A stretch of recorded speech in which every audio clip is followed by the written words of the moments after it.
I think the lie I used to tell myself is that I was happy, because I wasn't. And I wasn't for a really long time.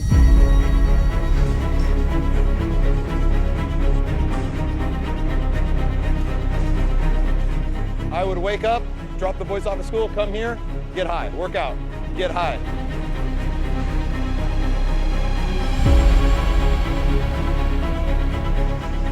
I'm gonna strangle the life out of this guy, and then I could go get a burrito. Like, it wouldn't even faze me.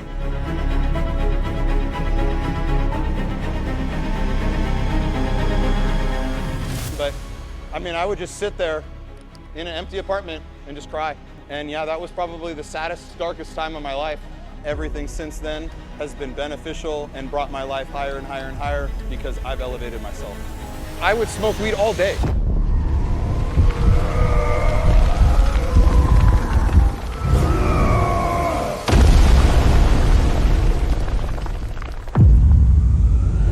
Welcome to episode 2 of Underload Podcast. Today we're doing an origin story on yours truly. Peter's gonna run me through the crazy ass workout. We're gonna get deep with some questions.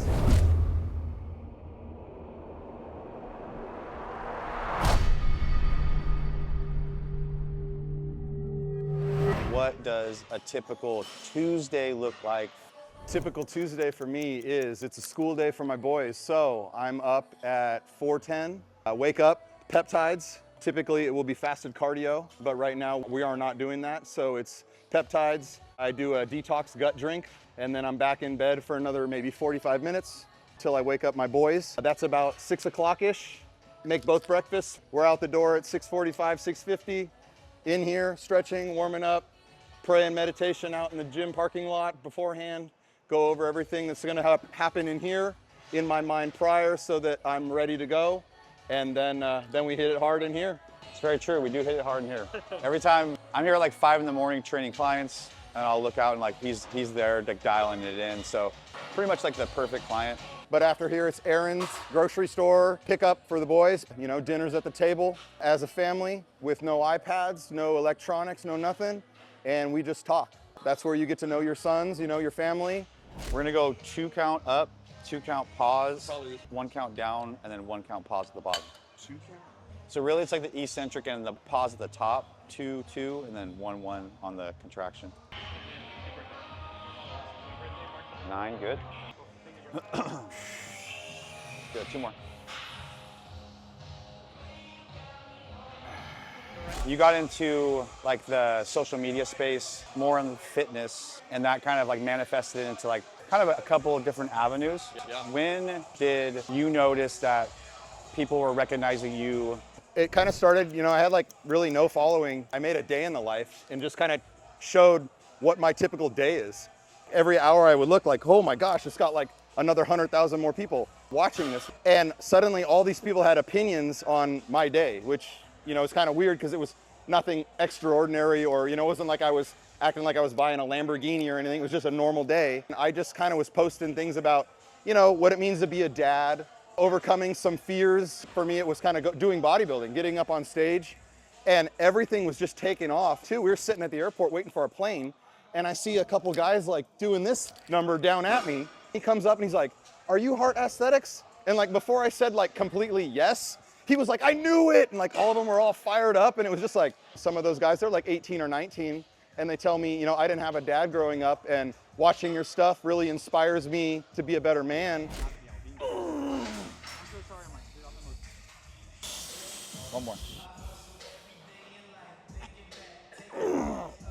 If I were to ask your boys individually what you did for a living, what would they say? Oh man. All right, so when I did work, they did visit me at work, so they knew I did something at some point. But being retired for the last few years, I would honestly say that they would probably either say, "Dad's a bodybuilder," because of the show, or recently with all of the people kind of recognizing us when we go to dinners, or, you know, just kind of out and about. Maybe Jameson probably would say an influencer, or, you know, some sort of social media star. Their friends are recognizing them as, "Oh, you're Heart Aesthetics' son." Security guards at school, teachers, the chefs at our restaurant we went to last weekend all came out, you know, to say, "Hey, we follow you and we watch you, we love your stuff." So they're sitting there seeing this, they're probably like, "Holy shit, who's Dad?" You know?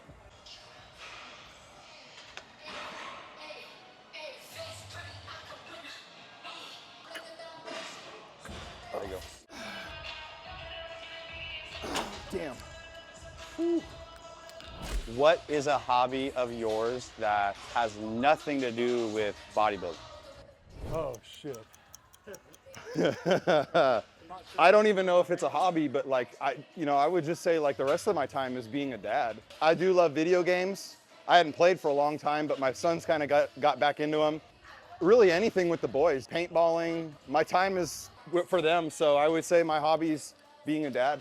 Bodybuilding takes up a lot of time, meal prepping and all that kind of stuff. So when I have spare time, I just like to just hang out with my sons. Bodybuilding can be a hobby or a lifestyle. He says his hobby is being a dad, but like that's his lifestyle, right? You could consider it being a hobby because it's something he likes to do. I love making stuff with the boys. Like when we make reels, like silly ones or whatever, sometimes it's their ideas. Like last night, Jameson wanted to shave his head. And so I was like, hey bud, what if we shave your head and I ask you 3 questions that I always get from some of the fans? So I was like, basically, hey Jameson, you're in the hot seat tonight,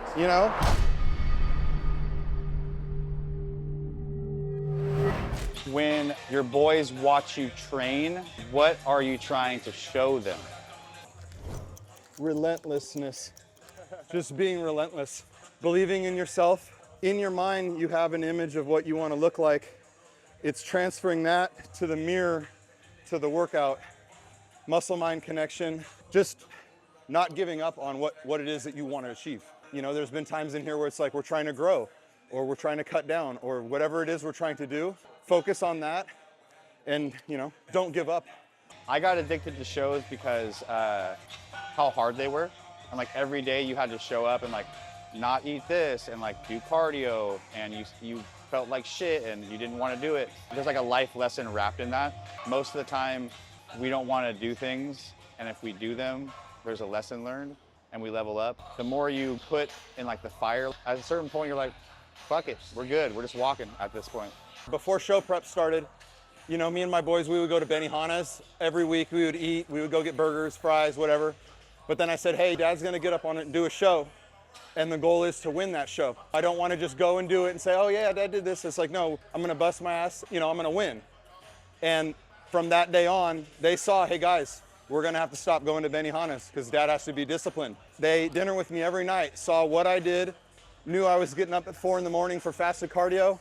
They saw me changed, then they saw me reach a goal, perform, and win. So they know exactly what it takes. They see me as an example, and that is probably one of the biggest things I think dads need to do for their sons, is lead by example. 3 count down.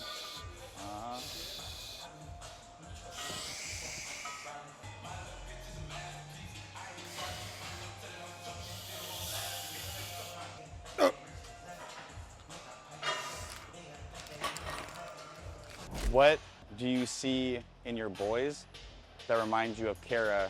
So to be honest with you, it's more in Deegan than Jameson, and this goes back to their baby pictures. Every stage of Jameson, from when he was a baby till now even, he looks identical to me in my baby pictures.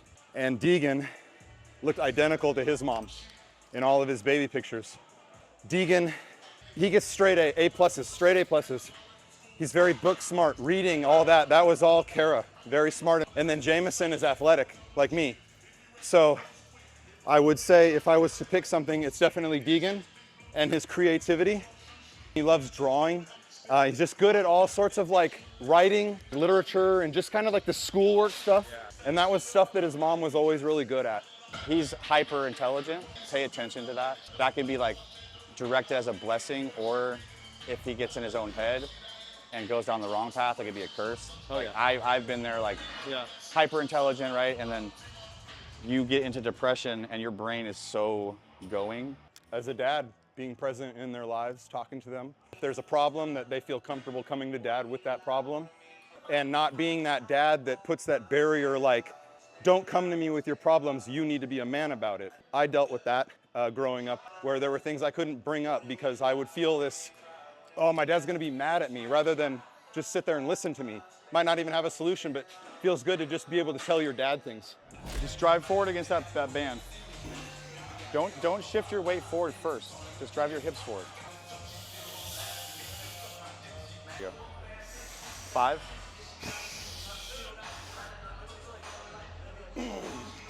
Good, 2 more.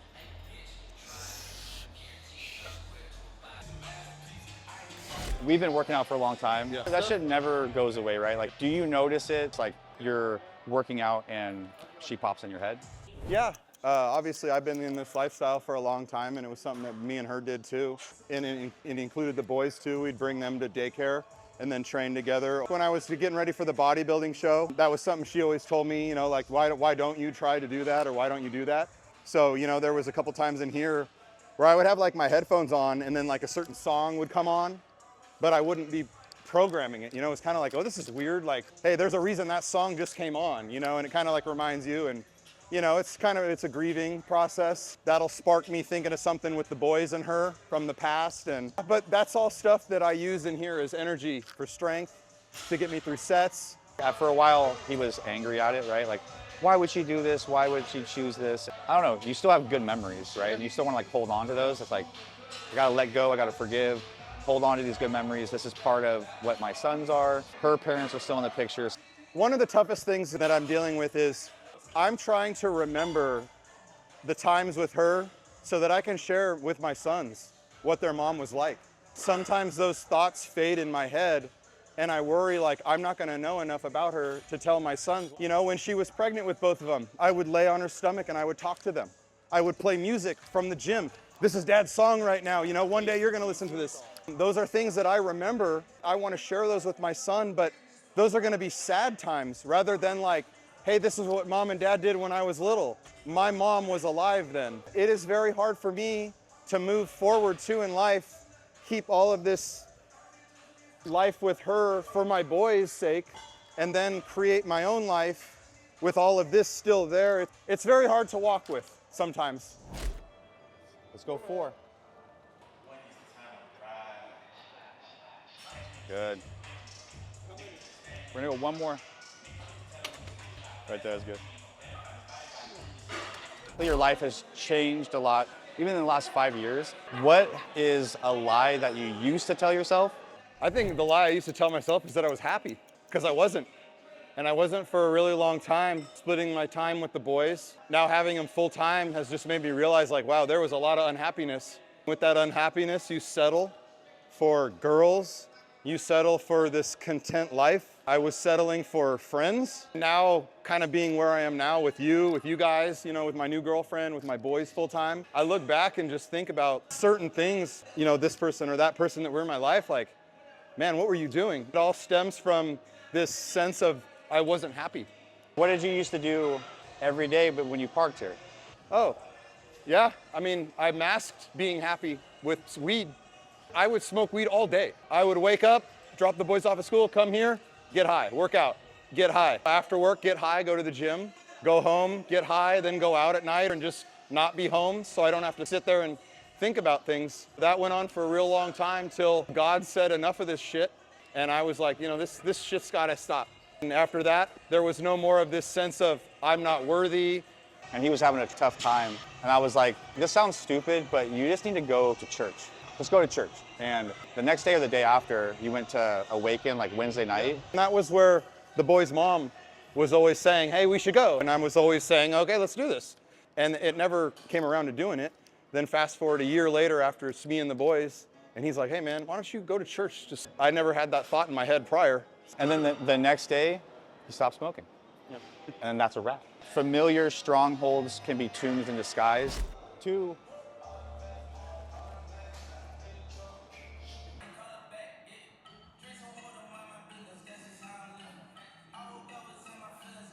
We're sticking with the intense, hard questions. What would be the darkest point in your life?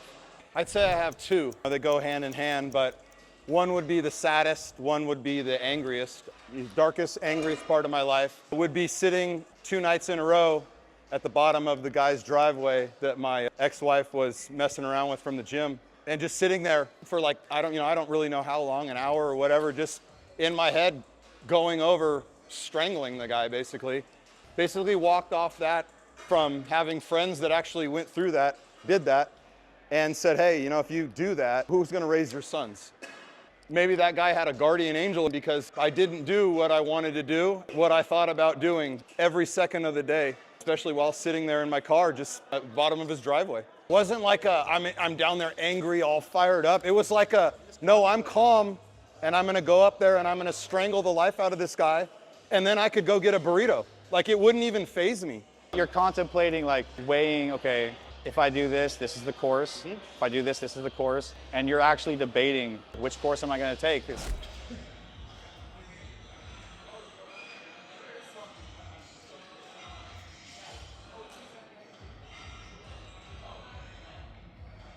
Correlates to the saddest moment in my life when I moved out of my house into an apartment. Apartment's just kind of bare and everything's in boxes.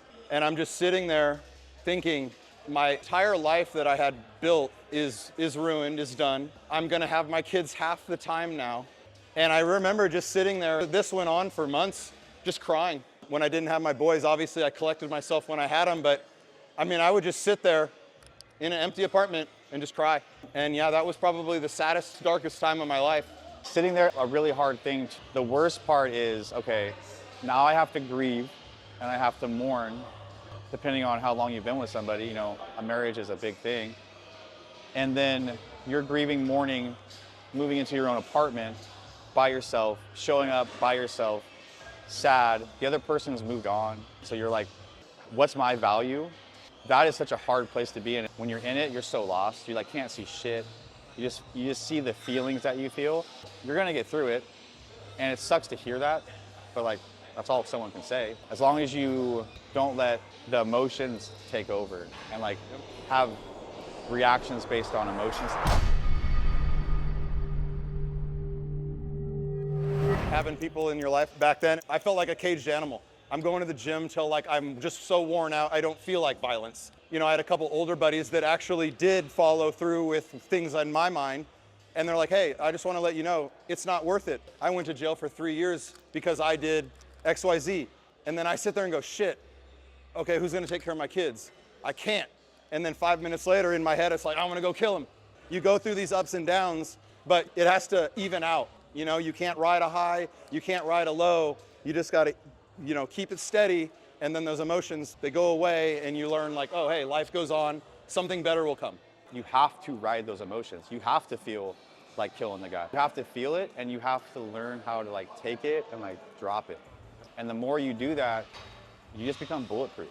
Like at first, this thing that was like killing you just take you down this rabbit hole, and now they'll pop up and it's like, they're gone, right? If you don't grow, the universe, God, whatever you want to believe in, will throw that same shit at you until you learn how to overcome, or whatever this manipulative woman that just keeps coming into your life over and over and over, until you grow and recognize it, stay away, keep your path, then something good will come. But that was my case for many, many years, till it was kind of like, it's time to do a show, no more masking this, you know, these feelings with weed, I'm done.